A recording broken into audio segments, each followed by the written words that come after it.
여러분 안녕하세요. 믿고 보는 엄불대 불교 대백과 원영입니다. 무엇을 가족이라 말하는가? 즐거울 때 같이 즐거워하고 괴로울 때 같이 괴로워하며 일을 할 때에는 뜻을 모아 같이 하는 것을 가족이라 말한다. 자바암경에 나오는 부처님의 말씀입니다. 우리 인간은 함께 모여 살며 도움을 주고 또 도움을 받고 살아가는 사회적 존재죠. 하물며 땅속의 개미들도 늑대와 같은 동물들도 서로를 아끼면서 협력해서 살아가는데요. 즐거울 때도 괴로울 때도 일을 할 때도 뜻을 모아 함께 해야 한다는 부처님의 가르침, 여러분 모두 마음에 새기면서 따뜻하고 행복한 인생의 나날들 만들어 가셨으면 좋겠습니다. 바르게 보고 바르게 아는 지혜를 키워가는 시간이죠. 원영 스님의 불교 대백과, 오늘도 여러분과 함께 뜻을 모아서 함께 하겠습니다. 자, 모두 모이세요.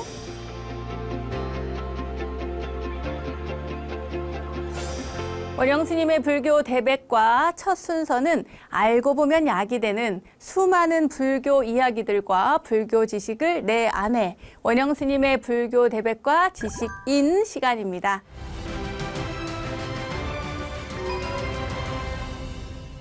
우리 불교에서는 2021년보다 불기 2565년이라고 말하죠. 부처님께서 열반에 드신 지 벌써 2565년이라는 시간이 지났다는 뜻입니다. 서기는 예수님의 탄생일로부터 시작을 하지만요, 불기는 부처님의 열반일로부터 계산을 하기 때문입니다.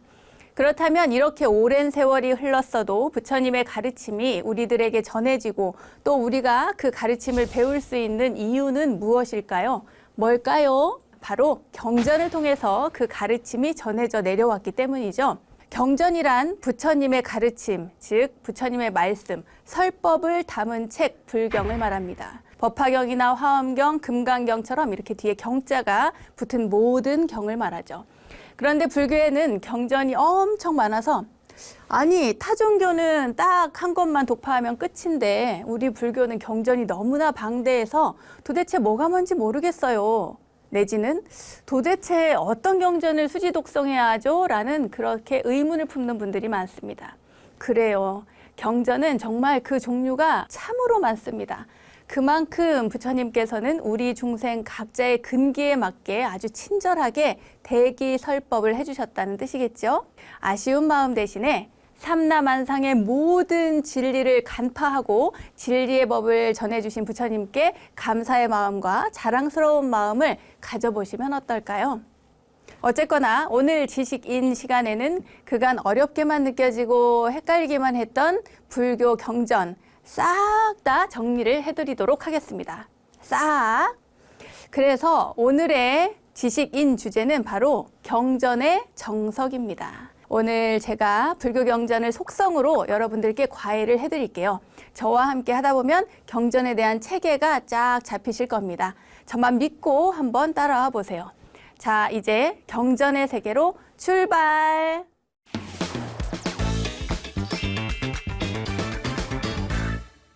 앞서 말씀드렸듯이 불교 경전은 아주 방대한 양입니다. 그래서 그것을 정리하려면 먼저 경전 분류의 아주 큰 틀을 먼저 이해를 하셔야 돼요.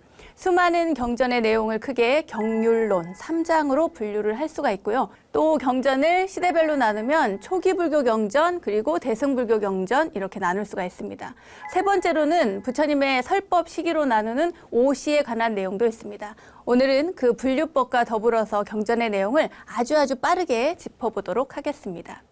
먼저 경입니다. 경은 산스크리트어로 수트라라고 하죠. 여러분 수트라라는 단어를 많이 들어보셨을 겁니다. 본래는 이 실과 끈으로 아름다운 꽃을 엮어서 만든 화한, 그래서 그 화한으로 머리 장식을 했다고 합니다. 여기에서 중요한 것은 꽃이라기보다는 이 끈이에요. 하나로 엮은 끈, 이 끊어지지 않는 하나의 끈이 중요합니다. 그래서 원래는 바라문교에서 이 수트라라는 단어를 사용했는데요. 나중에 불교에도 채용이 되어서 부처님의 말씀, 꽃처럼 아름다운 부처님의 진리의 말씀을 설법을 모아서 하나로 엮은 것, 그것을 수트라, 경이라고 표현을 했습니다. 이 경전들 모든 것들을 다 모아서 3장이라고 하는데요. 경률론. 3장이라고 하는 단어는 트리피타카라고 합니다. 경전의 전부를 개괄해서 부르는 명칭이죠. 이 버머의 피타카라고 하는 단어는요, 광주리, 모음, 그리고 바구니, 분류, 포함 등의 뜻을 내포하고 있습니다. 그것을 한자로 번역을 했을 때 장이라고 하는 감출장, 창고 장자를 붙여서 모두 담겨 있다는 뜻으로 삼장 이렇게 붙였습니다. 이 삼장, 아까 말씀드린 것처럼 경율론이 있는데요. 경장, 율장, 논장입니다. 경장은 수트라 피타카라고 하고요. 율장은 비나야 피타카, 논장은 아비달마 피타카라고 부릅니다. 그런데 우리는 보통 그냥 수트라, 비나야, 아비달마 이렇게 해서 3장을 트리피타카라고 합니다. 자, 그럼 먼저 경장을 보겠습니다. 경장에는 초기 경전과 대승 경전이 있어요. 이 이외에도 근본 경전, 원시 경전 다양한 단어들이 있지만 보통은 초기 경전. 아마 여러분들 소승 경전과 대승 경전으로 나누는 거 아니야? 이렇게 말씀하실지 모르겠습니다만 저희는 여기에서 초기 경전과 대승 경전으로 나누도록 하겠습니다. 이 초기 경전에는 대표적으로 아함경이 있고요. 니까야가 있습니다. 아함경과 니까야가 다른 거 아니야? 라고 말하지만 다르지 않습니다. 내용은 거의 흡사하고 다만 한자어로 된 것은 아함경, 그리고 빨리어로 된 것은 니까야라고 말을 합니다. 이 아함경은 원래는 산스크리트어로 된 것을 중국에 와서 번역을 하면서 아함경이라고 되어 있는데요. 아함경은 모두 4개의 부로 나뉘어져 있습니다. 이 아함이라고 하는 것은 아가마라고 하는 단어의 음역인데요. 전하여 계승된 가르침이라고 하는 뜻입니다. 총 2088경이 있고요. 굳이 말씀드리자면 장아함경은 30경, 중아함경은 224경, 잡아함경은 1362경, 증일아함경은 472경이 있습니다.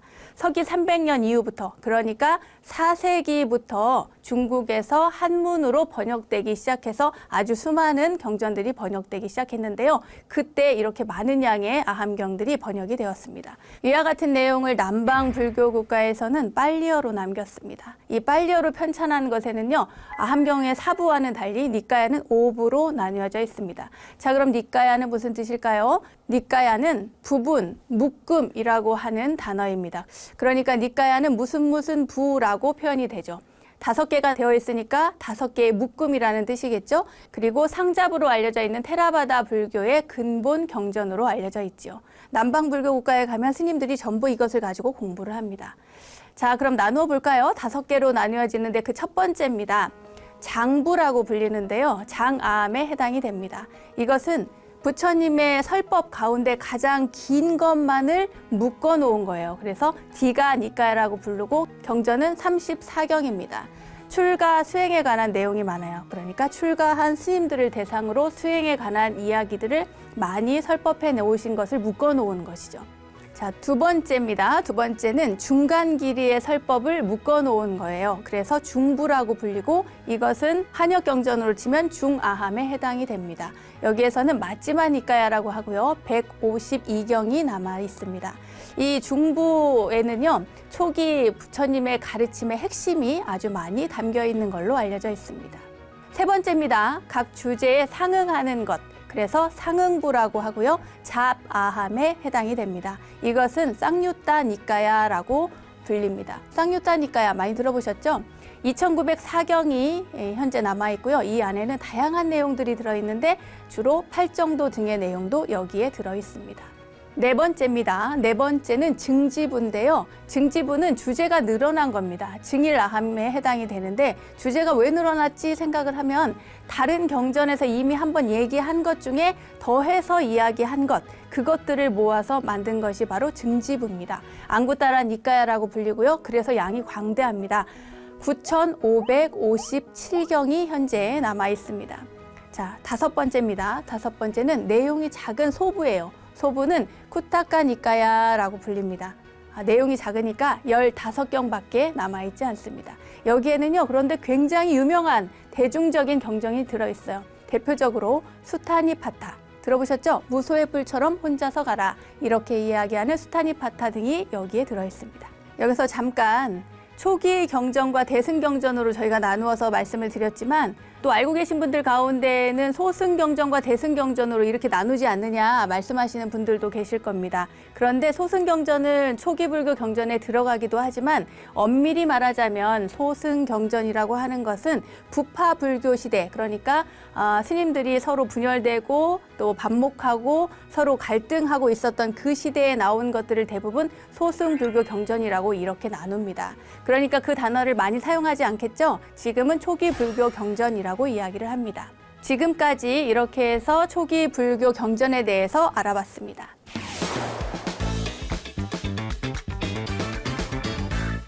다음은 대승불교 경전입니다. 대승불교 경전은 기원 전후에 일어난 대승불교, 그러니까 이 대승불교 운동, 그 사상에 부합되도록 편찬된 경전을 말합니다. 대승불교는요, 출가자 중심의 불교를 일반 대중으로 확산한 불교 운동이라고 보시면 되겠습니다. 부처님 당시로 돌아가자 이렇게 외친 거죠. 대승불교의 출현으로 불교는 그 해석과 실천에 있어서 새로운 지평을 열게 됩니다. 그래서 그 이상형으로서 보디사트바, 보살이라고 하는 이상형을 내놓게 되죠. 이 보디사트바라고 하는 것은요, 보디는 깨달음, 사트바는 중생이라고 합니다. 그러니까 깨달은 중생, 말이 안 맞죠? 깨달은 중생이라니? 하지만 이것은 깨달음을 구하면서 스스로 또 노력을 하고 중생을 제도하는 것, 이 모든 것을 한꺼번에 같이 한다는 이상형으로서 제시가 된 것입니다.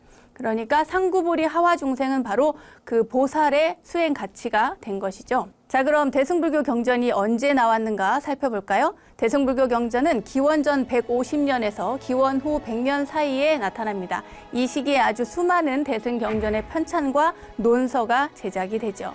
그래서요, 세상 사람들이 이렇게 말합니다. 부처님의 지혜나무에 아함경들은 모두 뿌리 내리고 줄기를 세운 나무라면 대승불교의 경전은 꽃을 피우고 열매까지 맺는 아주 큰 나무라고 말을 합니다. 자, 이렇게 해서 대승불교 경전에 대해서 잠깐 이야기를 해봤고요. 이제 경율론 3장 트리피타카 가운데 비나야 피타카 율장에 대해서 알아보도록 하겠습니다. 율장은 말하자면 스님들의 계율, 모든 제가불자의 계율, 이 모든 것들이 다 담겨져 있는 겁니다.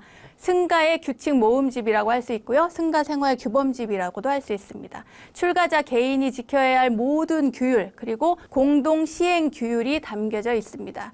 이 조금 전에 말씀드린 것처럼 계율이 여기에 다 들어있다고 말씀을 드렸는데요. 원래는 계율이라는 단어가 없었습니다.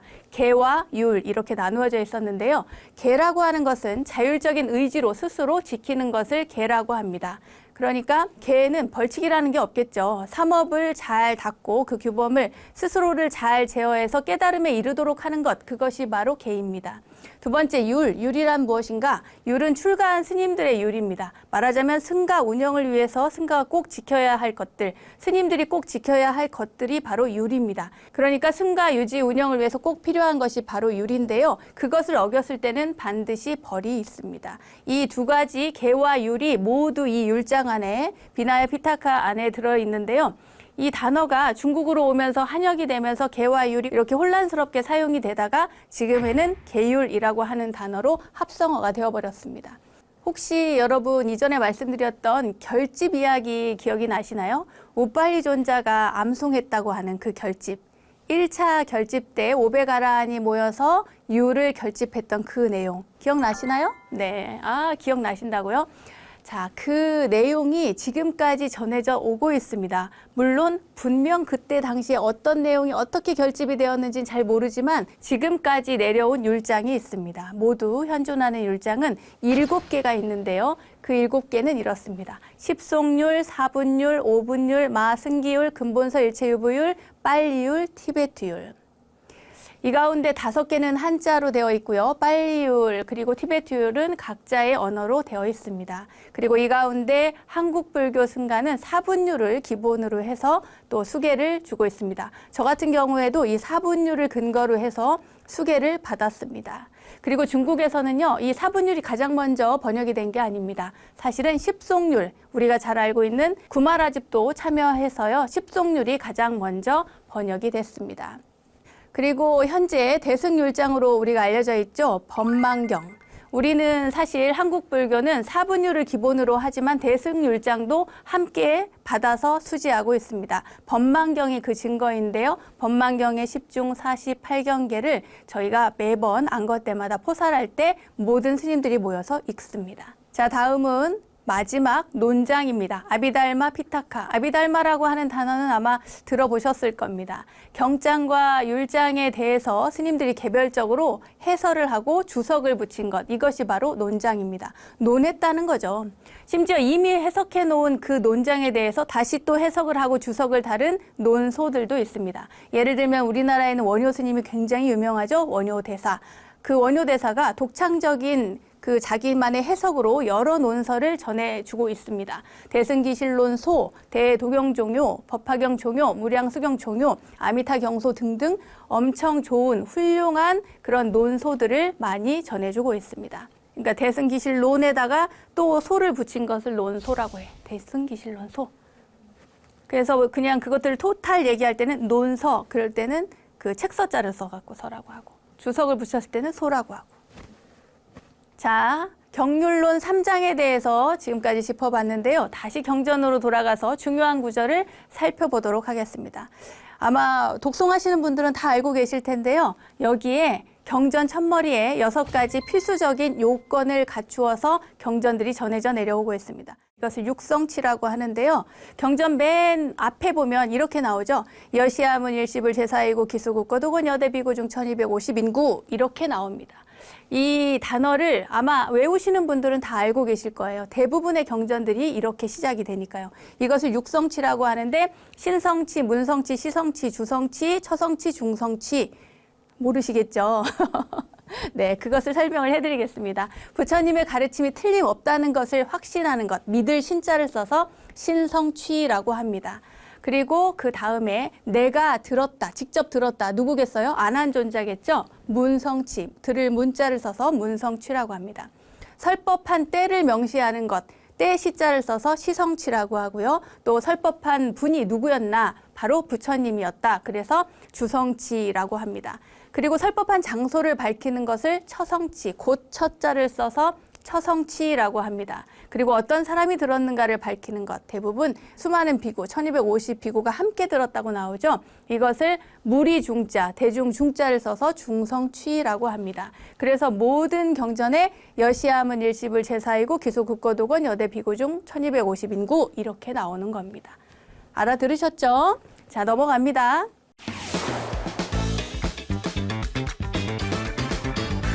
지금까지 경률론 3장을 비롯해서 수많은 경전의 내용 크게 어떻게 나누는가에 대해서 말씀을 드렸습니다. 자, 이제부터는 본격적으로 어떠한 경전들이 있는가 살펴보도록 하겠습니다. 먼저 소승경전, 초기 불교 경전이라고 할 수 있는 것들이겠죠. 수타니파타, 아함경, 열반경, 법망경, 법구경, 자타카, 배규경, 유교경, 밀란다 왕문경 등 수많은 경전들이 있고요. 대승경전에도 여러분들 잘 아실 겁니다. 반야심경, 금강경, 법화경, 무량수경, 유마경, 화엄경, 아미타경, 능가경 등 아주 많은 경전들이 있습니다. 엄밀하게 말하면 경전 중에서도 대소승, 그러니까 대승불교, 초기불교 어디에도 속하지 않는 것들도 사실 있어서 이것이 엄밀하게 따지자면 전부 다 맞다라고는 말할 수가 없습니다. 자, 그럼 초기 경전부터 살펴볼게요. 수타니파타, 아함경, 열반경 등등 많은 경전들이 있는데 그중에 가장 유명한 아함경부터 보도록 하겠습니다. 아함경은요, 불멸 후 구전된 가르침을 집대성한 것으로 부처님의 채취를 가장 많이 느끼게 하는 경전입니다. 이 아함경에는 아까도 말씀드린 것처럼 장아함경, 중아함경, 자바함경, 증일아함경 등등 아주 많은 것들이 있는데요. 과거의 칠불사상, 오은, 12처, 18개, 사성제, 팔정도, 12연기 등 불교의 근본 사상들이 모두 담겨 있습니다. 자, 그 다음에 법구경입니다. 법구경은 수타니파타와 함께 아주 오래된, 가장 오래된 경전으로 알려져 있죠. 빨리어 담마바다의 음사를 해서 법구경이라고 말을 합니다. 진리의 말씀이라는 뜻이죠. 그래서 진리의 말씀이라는 제목으로 시중에도 나와 있습니다. 26장 그리고 423개의 개송으로 되어 있고요. 생활과 결부되어서 쉽게 우리의 심금을 울리는 아주 촌철살인의 명구들이 많이 있답니다. 세 번째 수타니파타입니다. 수타니파타는 경집, 그러니까 경의 모음이라고 하는 뜻이에요. 1149수로 된 이 시로 초기 불교 경전 가운데 가장 오래된 그런 작품이죠. 순수하고 또 소박한 불교의 사상을 설하고 있어서 초기 불교 교단의 성격과 부처님의 아주 인간적인 매력을 생생히 맛볼 수가 있습니다. 대표적인 거 있잖아요. 아까도 말씀드린 것처럼 무소의 뿔처럼 혼자서 가라. 와, 혼자서 갈 수 있나요? 자, 세 번째 법망경입니다. 법망경은 사실 대승불교 경전으로 많이 알려져 있지만 초기 불교 경전에도 법망경이 있답니다. 정확하게는 법망 62견경이라고 하는 경전이 있습니다. 법망이라고 하는 거는요, 어부가 그물로 물고기를 잡듯이 갖가지 견해를 건져 올린다는 뜻입니다. 계율에 관한 근본 경전이고요. 다음은 본생경입니다. 본생경은 부처님의 전생에 관한 이야기예요. 자타카 본생담이라고도 합니다. 재밌습니다. 그 다음에 42장경입니다. 42장경은 여러 경전을 발췌해서 불교의 요지를 42장으로 엮은 것입니다. 최초의 한역 경전입니다.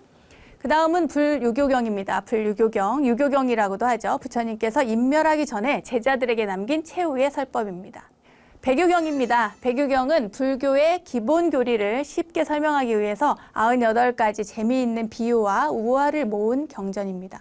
아주 재밌어요. 만화책으로 봐도 좋습니다.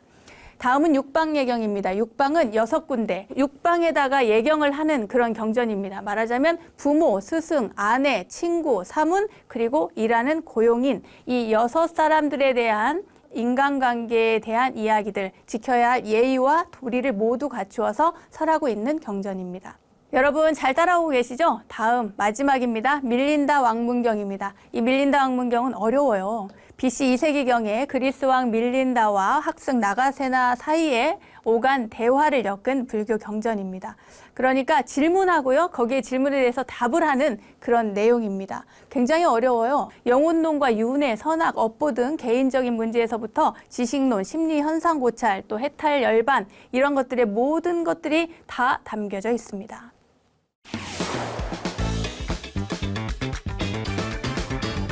지금까지 초기 경전에 대해서 살펴봤고요. 이제부터 대승경전에 대해서 살펴보도록 하겠습니다.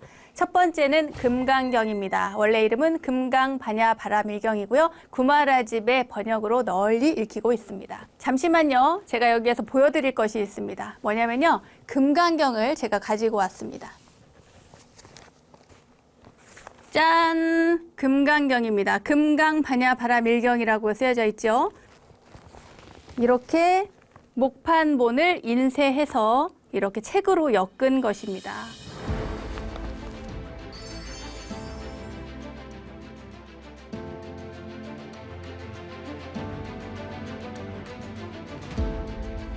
자, 이제 넘어갈까요? 아무튼 금강경은 수보리가 묻고 세존이 대답하는 형식으로 전개되는 것. 여러분들 다들 알고 계시죠?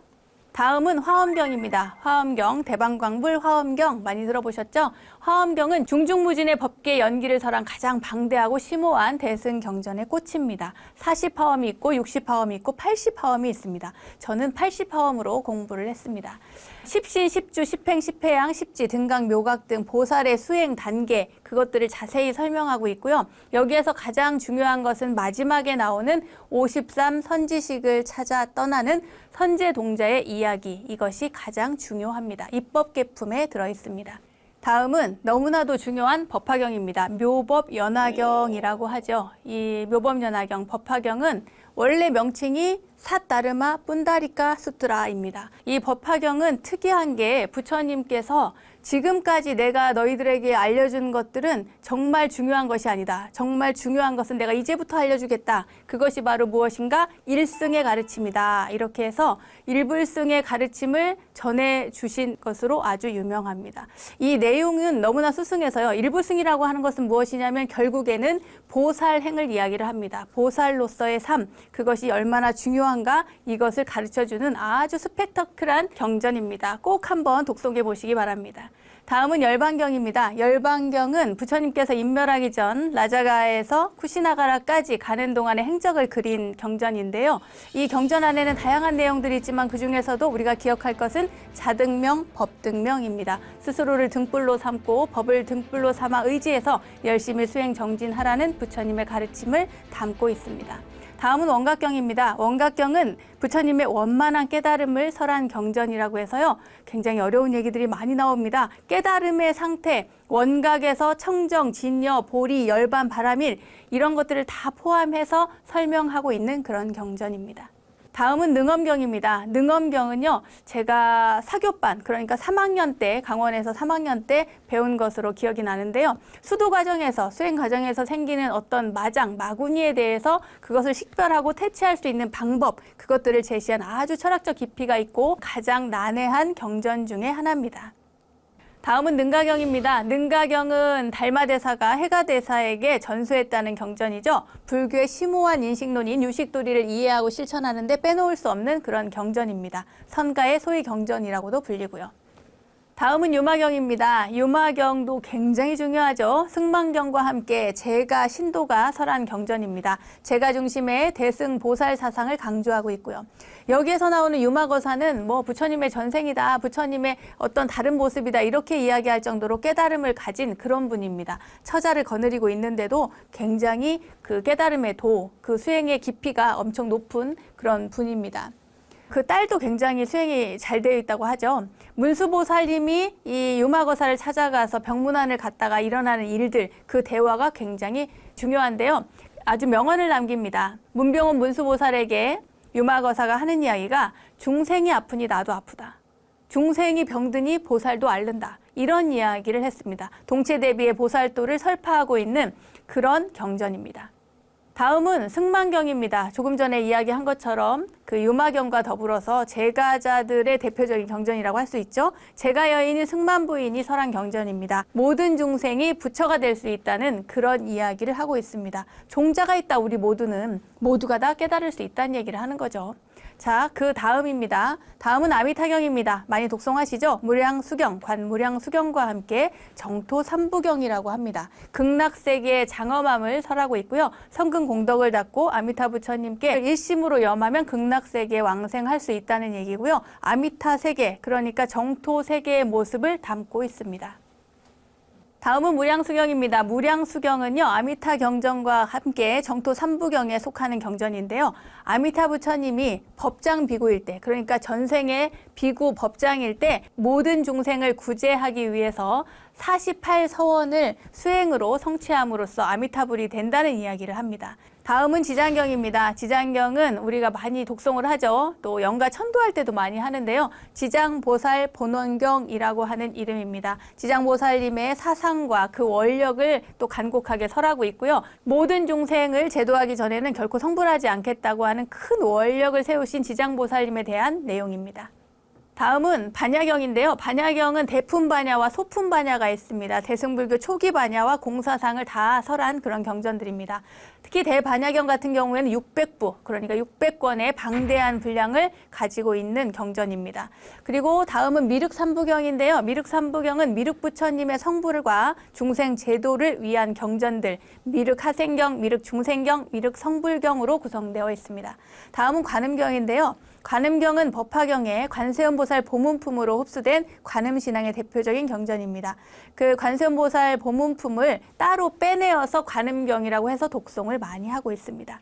해신밀경은 아레아식에 대한 그런 자세한 유식 계열의 대표적인 경전입니다. 아주 상세하게 논술되어 있습니다. 다음은 대보적경입니다. 대보적경은요, 부처님의 말씀이 보배처럼 쌓였다는 뜻으로 49부를 가지고 있는 아주 큰 경전입니다. 대보적부라고 따로 있을 정도로 엄청나게 양이 방대합니다.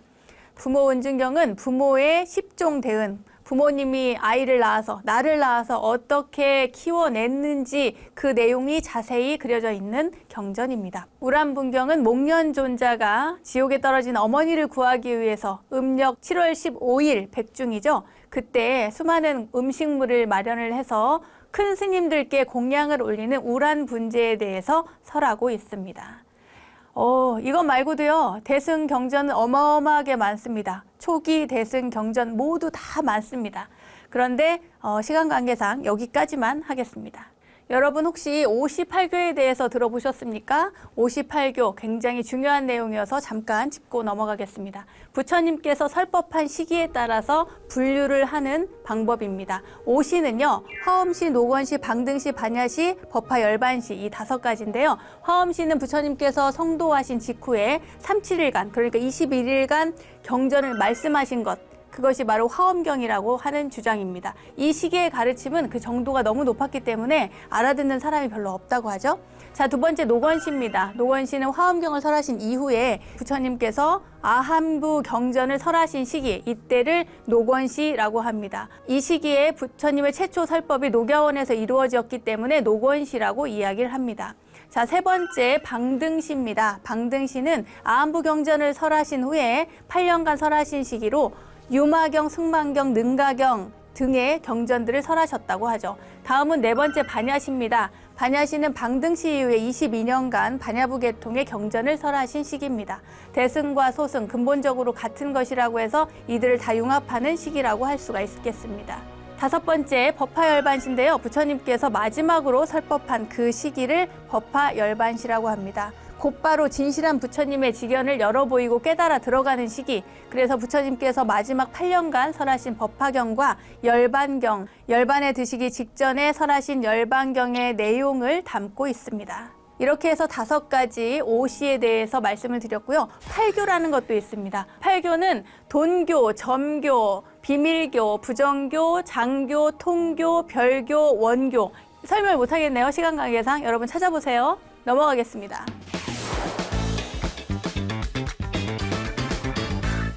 자, 여러분 거의 다 왔습니다. 불교의 경전이나 논설을 집합한 총서를 우리가 대장경이라고 하는데요. 이 대장경에는 어떤 것들이 남아져 있는지 여러분께 말씀드리겠습니다. 현존하는 고려대장경, 여러분 잘 알고 계시죠? 고려대장경, 그리고 일본에 있습니다. 대정신수대장경, 그리고 남방에 있죠? 빨리대장경, 남전대장경. 남전대장경도 일본에 있습니다. 일본 사람들이 일본어로 빨려 경전을 번역한 것, 그것이 남전대장경이에요. 그 다음에 구격일체경, 이것 또한 일본에 있습니다. 일본 사람들이 자기네 언어로 일체경을 번역한 거고요. 우리말로 된 건 한글대장경, 그리고 티벳 장경이 있습니다. 불교 지식을 내 안에 원불대 지식인 시간. 오늘은 부처님의 말씀과 가르침을 담은 불교 경전을 주제로 해서 제가 속성 과외를 해드렸습니다. 여러분 어떠세요? 조금은 감이 잡히시나요? 불교 경전, 사실 듣기만 해도 너무 어렵고 복잡한 부분이 많이 있죠. 하지만 오늘 원불대 지식인을 통해서 많이 들어본 경전 이름이지만 그 내용을 모르셨던 분들께 조금이나마 도움이 됐으면 하는 바람입니다. 자, 불교 지식을 내 안에 원불대 지식인, 오늘은 여기까지입니다.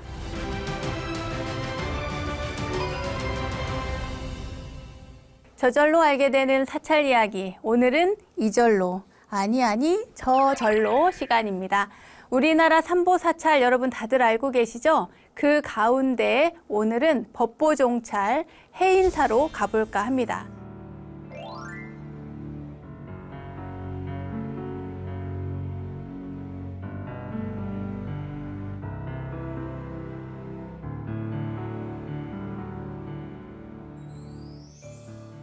경상남도 합천군 가야산 남서쪽에 위치한 해인사는 고려 8만 대장경 장경판이 보관되어 있죠. 바다 해자와 도장 인자를 쓰고 있는데요. 과연 해인사는 바다와 어떤 관련이 있어서 이러한 한자를 쓰고 있을까요? 오늘은 그 유래에 대해서 알아보려고 합니다.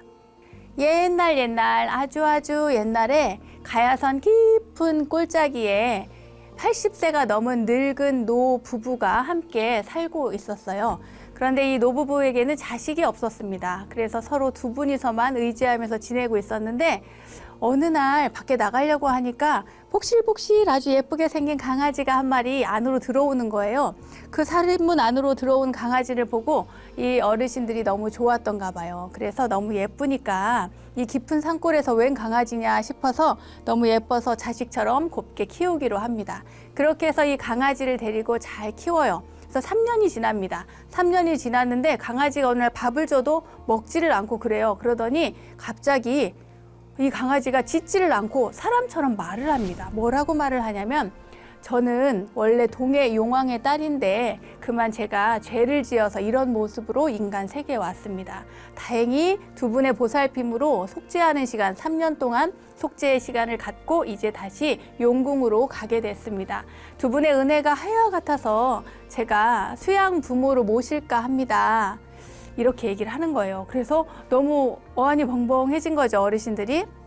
그리고 나서 계속 얘기를 들어보니까 이 강아지가 그러는 거예요. 제가 곧 용궁으로 돌아가서 아버지 용왕님께 두 분의 이야기를, 그 은혜에 대해서 말씀을 드리면 아마 아버님께서 분명 누군가를 보내서 어르신들을 모시고 오라고 이야기를 할 겁니다. 그때 누군가 와서 같이 가자고 하면 같이 가십시오. 대신에 용궁에 와서 저희 아버님께서, 용왕님께서 뭔가 선물을 주고 싶다, 뭐든지 갖고 싶은 거 말해라 하면 다른 건 다 싫다고 하고 오로지 해인이라고 찍힌 도장이 있을 것이니까 그 해인이라고 새겨진 그 도장을 가지고 오십시오. 그걸 달라고 하십시오. 이렇게 이야기를 하는 거예요.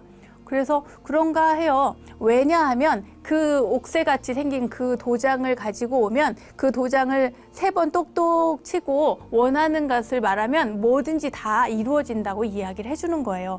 그러면 여생을 편히 살게 되실 겁니다. 이렇게 강아지가 이야기를 하고 사라져요. 그 일이 있고 나서 진짜로 보름달이 이렇게 중천에 뜬 어느 날 밤에 누군가가 와서 데리러 온 거예요. 용왕님께서 노인장을 모셔오랍니다. 이렇게 이야기를 합니다. 그래서 따라가요. 따라갔더니 진짜 용궁에, 의리의리한 용궁에 갑니다. 그 용왕님이 그 노인에게 이야기를 해요. 이 수많은 물건들 중에 정말 눈부시게 많은 보물들이 있으니까 이 가운데 내가 선물로 줄 테니 뭐 하나를 원하는 것이 있으면 말을 해보라고 이야기를 해요. 그래서 이 어르신이, 노인장이 이야기를 합니다. 다른 건 다 필요 없고 해인이라고 찍힌 도장, 이렇게 작은 도장이 있는데 그 도장을 제게 주십시오. 이렇게 이야기를 합니다. 이 용왕님이 참 너무 기가 막힌 거예요. 다른 소중한 것들, 크고 좋고 반짝거리는 게 엄청 많은데 이건 정말 이 용궁의 옥새로서 정말 중요한 건데 너무 놀란 거죠. 하지만 약속은 약속이니까 그걸 줍니다. 이걸 줄 테니 잘 보관했다가 훗날 지상에 올라가서 절을 세우면 수많은 중생을 건질 거라는 이야기를 용왕님이 해줍니다. 이렇게 해서 이 노인장이 용왕으로부터 해인이라고 하는 도장을 가지고 집으로 돌아오게 됩니다. 집에 와서 아내와 함께 용궁에서 있었던 많은 일들을 이야기를 해주고요. 그리고 해인을 똑똑똑 두드려서 필요한 물건들, 필요한 음식들, 그분들에게 필요한 것들을 가지고 여생을 편안하게 살게 됩니다. 죽을 나이가 되면서 이 어르신들은 절을 하나 짓고요. 그 절에 이 해인이라는 도장을 보관을 했습니다. 그것이 바로 지금의 합천 해인사입니다. 오늘은 바다 해자와 도장 인자를 쓰고 있는 해인사의 유래에 대해서 알아봤는데요. 사실 해인사의 전설은 용왕의 아들인 잉어를 구해줘서 보은을 받았다는 내용의 잉어의 보은서라도 있고요. 또 내용의 변이에 따라서 자라의 보은서라도 있고 해인사의 유래가 다양하게 많이 있습니다. 그리고 사실 해인사는 채치원의 가야산 해인사 선안주원벽기에 의하면 순흥 이정 스님에 의해서 신라 애장왕 3년 802년에 창건이 되었는데 그때 왕의 조대비 성목대우가 대시주자였다고 합니다. 또 해인이란 화엄경의 해인산매에서 유래된 것으로 또 알려져 있죠. 해인사는 이렇듯 화엄 사상을 천명하고자 이루어진 도량이라고도 알려져 있습니다.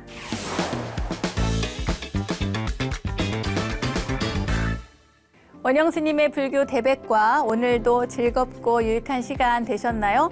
세상의 모든 불교 이야기를 모아서 전해드리고 있는 원영스님의 불교 대백과, 오늘은 경전을 속성으로 정리해드리는 경전의 정석 한번 해봤고요. 또 해인사 사찰 이름의 유래에 대해서도 소개를 해드렸습니다. 흥미롭고 즐겁게 공부하는 시간 원불대, 오늘은 여기까지입니다. 다음 원불대 이야기들도 여러분 기대를 해주시고요. 저는 여기서 인사드리겠습니다. 믿음직한 원불대, 믿고 보는 원불대, 다음 시간에도 잊지 마세요.